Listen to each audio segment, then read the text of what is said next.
All right, so you briefly mentioned WikiLeaks over there. I didn't know, as a Democrat, if you were going to bring it up. I had it in my notes here, but you did bring it up. So, are you guys concerned? Do you think It this is is all shameful that the legit? Russians are trying to take over our election. That's my line, and I'm sticking to it. No, I mean, really, all right. As a media relation, well, first off, just tell me what your general thoughts are on the content. Do you believe the content to be real? It's a great question, actually, because we do a lot of work with the DNC here, and we just had a situation last week where there were emails to the DNC supposedly from John Podesta, and they were fake. And so it all of a sudden we kind of believed what people had been saying all along. It's like, wow, there really can be planted emails in this huge dump. So as a practical matter, no, I don't feel like I could say that they're authentic. Okay, so separating from that, which it seems to be, the jury seems to be out on that. And I had Yeah. David Sirota on this week, who was saying that if the DNC or Hillary campaign could have, for sure said, we even found one fake one, that certainly they would have let us know. But well, I think you can just chalk it up to we're not totally sure at the moment. Read Right? the Michael Isikoff story on Yahoo the other day, because they gave him the fake emails to look at. Okay, all And right. he's a great investigative reporter. Yeah. All right, I'll definitely take a look at that. All right, so removing that portion from it, Okay. as someone that, again, has worked with campaigns and things like that, do you think there's anything in there? I know there's stuff that it sounds like they're giving stories to friendlies at the New York Times, or some stuff that kind of sounds like pay to play. I mean, stepping away from the campaign a little bit, do you think there's anything in there that really strikes you as untoward or really bad? I don't. I feel like it's the kind of day-to-day back and forth that happens on any campaign. The should we do this, or this is the downside of doing that, and so I haven't really seen anything where I thought, oh shit, that's really really bad. What about I leaking? What thought, about giving stories to friendlies, as they've called? Now we know that that obviously exists, and that goes to what I'm talking about before about just the relationship between the press and politicians. But do you think there's something that, at least, even if it's just optics, do you think there's a problem there? well, not for the campaign. It's not great for the media outlet, but I don't think it's bad for the campaign because the campaign's doing its job. I think for the media outlet, again, you have to look at the whole of the coverage. I don't think that people would say that the New York Times has been easy on Hillary Clinton. Now, the last couple of weeks, they've been really tough on Donald Trump. But as I said, I don't think you could argue that they gave her a free ride. So I I don't think that those were any sort of major problems. And there are a couple of other things in there that I think were embarrassing. Conversations that they probably would really not want to have public if they were accurate. But I didn't see anything that really troubled me that much. I sort of felt the same way around the excerpts of the Goldman Sachs speeches, which is there didn't seem to be anything in there that was so troubling. What It was a about more what about the line? informal conversation. Yeah, what about the line about, you guys are the experts, so you should kind of police yourselves? Well, she didn't say you should police yourself. She said you should participate. Um, and there's a big difference there. And I mean, that's just factually true. You are experts. It doesn't mean there aren't other experts too who need a seat at the table. But I don't see anything wrong with inviting industry to the table. I don't think they should own the table or run the table, but I think that how can you make smart laws if you don't, have people there who are going to tell you its impact? You don't always have to believe them, but you want to hear it. Yeah. Let's flip back to Trump for a second, because this reminds me sort of if you were handling him, if he was coming to you for sage wisdom, he'd probably have to pay a lot for that, right? That would not come cheap to Trump? That would not be cheap. That would not be cheap. I don't know if there's enough money in Trump Tower to pay me to handle Donald. But if he came to you and what you said before about the lying, that we know, I mean, we see every day the amount of lies that he lays out per day. Sometimes I think they're somewhat overblown, but we know it's just like a factual mess, the things that he's saying every day. It's like Tourette's or something with him. So as a media relations person, it seems pretty obvious to me that despite the lies, he just has forged through them, and that he said, what was the line about, I could shoot someone in the middle of the street and nobody would care. It's like he's realized that the more he doubles down on this, the more that it works. In your history of media relations, have you ever seen an example of something like this before? Never. Never. Can I say that more emphatically? Never. I've never seen this. And in fact, if I had a client that I was media training, it would be that kind of cluelessness about the impact you were having that I would try and beat out of them. Right. I'd make them practice and rehearse over and over again to try and look like they actually cared about someone other than themselves. And but what does that then say? What does that say for your line of work then? If it's even if he loses the election, that he has sustained this for so long, treating the media this way, what does that say? Well, we'll look at the numbers, right? Because you can get some people to believe anything, but it's what you get a majority of people to believe. So he's got the biggest audience he's ever had in his life and in his career. Maybe for his future, 36% is great. What were the Trump hotels market share before then? Right. But it's not persuasive to a majority of people, and it's not effective. It's working with some people, but it's not working with most people. Yeah. All right. Let's step away from all the day-to-day election stuff and the media stuff at the same time and just talk about politics in a kind of broader sense. Even though you're a Democrat, would you like to see more parties? I mean, it's really hit me more than ever. I consider myself independent, but we desperately need more parties. I would love if there was an actual, libertarian or classical liberal party. I think if we had a functional, not Jill Stein-led Green Party, I think that would be fine. Do you think, even though you obviously like the Democrats, do you think that for the health of democracy that we need more parties?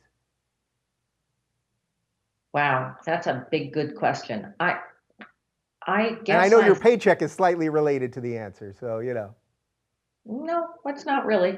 I think that it would be freeing in a way if people could narrow their interests more. I'm a little more of a centrist Democrat on some things and a little more left on other things. So, and I think that we're going to see a really significant struggle in the Republican Party over the next 6 or 8 months, but to reconcile their factions. But I'm not sweeping under the rug the factions in the Democratic Party. So it's appealing to think about it and imagine that then we could have real coalition government as opposed to partisan government. We've seen it work in Europe, and then we've seen it sort of blow apart in Europe. So I guess I'm open to it, but I think it's a function of, I guess it feels hard to get to. Yeah. What would you tell Hillary if she wins? We somehow got right back to it, but what would you tell Hillary if she wins about reaching across the aisle? And look, no matter what she does, assuming she wins, a certain percentage of the Trump people, an extremely high percentage, are going to hate her no matter what.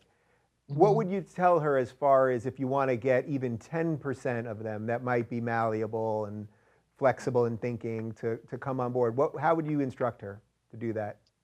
I think she actually understands this question very well. And, as a, president, you're not a dictator, but in this instance, if we have multiple factions, you are a little more like a prime minister than a president in a way, because you have to find ways to bring Republicans together, liberal Democrats together with centrist Democrats. You have to get some moderate Republicans in. I think the Republican majority in the House is going to shrink some, and the next speaker will have to decide if they're willing to pass things with some Democratic votes, because there's going to be a faction of right-wing votes they're never going to get if they try and come to the table. So I do think that Hillary actually is a really good leader for those times, because she's not so politically bound. People see her as such a partisan, but in fact, she's really not. She's more issue focused than she is politically focused. Do you think you'll miss the old school Republicans? I mean, this split that's breaking. Like, did you ever think there would be a day where you'd suddenly be like, Paul Ryan and Lindsey Graham and a couple of those old guys. Yeah, Paul Ryan's not old, but like just those. Well, I think it's funny that Paul Ryan and Lindsey Graham used to be considered fairly right wing. I think it's funny that they're now the moderates. And I'm old, so to me, sort of the moderates were like Arlen Specter and Lincoln Chafee and people like that. So they don't even exist in the Republican Party anymore. Right. So to that point, do you think you'll miss some of just whatever the old Republicans are, be it from the Arlen Specters of the back in the day to Paul Ryan now, that like that thing, that Republican conservative thing, short of them having some crazy resurgence, assuming Trump loses and they go back to their roots, I mean, it really seems over. Do you think you'll be nostalgic for it ever? Oh, I already am, because I think that it's people like that who have, first of all, helped social progress. Like, I'm a LGBT activist in my spare time, and if you look at the few times we actually won votes on Capitol Hill, we won votes with Republicans. It wasn't just, we got the majority of Democrats, but we stopped the constitutional amendment to ban, same-sex marriage with 8 Republican votes in the Senate, and the majority of Democrats. That couldn't happen today. We couldn't find 8 Republicans to vote with us on an issue, because there's such bad consequences for them to cross over party lines on issues. And so I think that we're more poorly served as a country without our moderates. Yeah, I'm curious. My audience knows I criticize the left more because I consider myself part of the left as a liberal. Is there anything going on the left right now that you're not thrilled about? Like when it comes to some of the political correctness stuff or the free speech stuff or any of that, do you see cause for concern, or am I blowing it out of proportion on Twitter? No, I think there's a couple of things where you see just sort of demonizing anyone who works on Wall Street. Like, I don't get paid by anyone on Wall Street. I have no clients on Wall Street. I have no dog in this fight. But that doesn't mean that I don't think there isn't like some expertise around financing that is still kind of useful to have somewhere around the government. I'm a clean air and clean water advocate. I'm happy that we are moving towards wind and solar and alternative energy, but I don't see how we're not there overnight, right? We need some interim steps. People are not giving up their cars. We still want our houses cleaned. We need a backup generator, as it were. So the purity caucus, I think, is where I end up kind of parting ways. And I'm much more conservative, for instance, on taxes. If a company makes money and wants to hire more people with that money, it's like, fine, I'd rather them hire more people than pay higher corporate taxes, which is, I know, an anathema to my liberal friends, right? I'm with you. I'm with you. If they take that money and pay it out to their executives, we ought to tax their income really well, like tax them high. Like, I don't like the disparity between CEO pay and regular worker pay. I think that's obscene. Mm-hmm. And so if they end up using their corporate profits to pay their senior executives a lot of money, then those people should be taxed a lot on that income. But if they want to use their profits to create jobs and more growth and more opportunity, like I'd rather see the money go there. Yeah. So when you see or what happened with Trump's taxes and the 980 million, whatever, knowing that assuming what he did is legal, because no one's saying it's illegal, you don't have a moral problem with it. Like that's more of like a systemic No, I problem. do, because that's personal income tax, right? That you get a ridiculous amount of benefits from real estate in particular, like the esoteric nature of taxing, real estate professionals that's obscene too. It's your assets appreciating, but yet you're depreciating the buildings that you own. That makes no sense to me. Right, but you make the distinction between him just using the law, which he did, versus doing something illegal, right? You just don't like what he did, basically. But a lot of people do it. Right. No, I don't like what he did, and I don't actually think that that's a good, it's not a good use of corporate dollars. So I'm all for him paying significant taxes there. I'm making a different distinction, like if a company or a small business is earning money, Mm-hmm. and with their profit, they are growing their business, hiring more jobs. I'm not talking about taking a loss. I'm just saying my interest is not in raising their taxes. Gotcha. My interest would be in raising the taxes if they pay their bosses too much money. Yeah. All right. I have Like, two more questions for you, and then you're free to go to the fancy DC parties or. I know I'm going to get all these like crazy notes on this stupid tax view of mine, but whatever. The Twitter people are going to be out. The Trump people on Twitter, they just are. If I bring on Please a don't Trump, write to me about my tax views. I'm like not an expert. He just asked me if I had a thought about like where we get a little too crazy on the left. trust me, even by me asking certain questions, they yell at me. It's okay. That's what free speech is all about. So two questions before we end here. After this election, do you think there's going to be just like a little brief healing period? Because I actually do. Like just where just November 9th's going to come, one of them's going to be the winner. I actually do think there's going to be a couple weeks of like, we're in this thing. It just feels so intense for everybody. Even my friends, my best childhood friend who is not political at all, if you asked him who the vice president is right now, I don't think he would know, but he's been all about this election. Do you think there's just going to be some natural cathartic thing that happens in the country after this? I think there will be a big exhale, like, oh my God, thank God it is over. Yeah.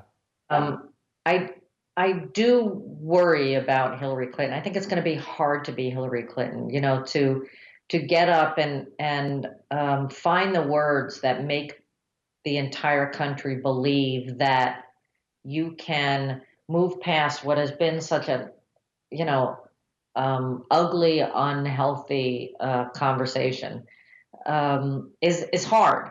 And well, maybe scratch that. Some of the conversation actually is healthy, right? Some of the stuff that, when Donald Trump is gross about women, like I said, there's been a really great conversation about sexual harassment that we wouldn't have had otherwise.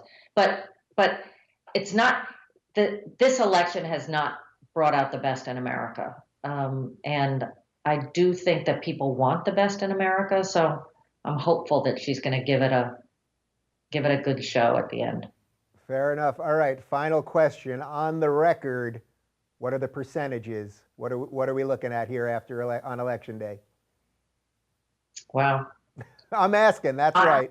That's right. I have been thinking that that the winner would not break 50% because of the third-party candidates and the like. But I actually think now that she could get 51% of the popular vote, and he'll be in the high 30s, and we're going to see a stronger third-party vote than we anticipated.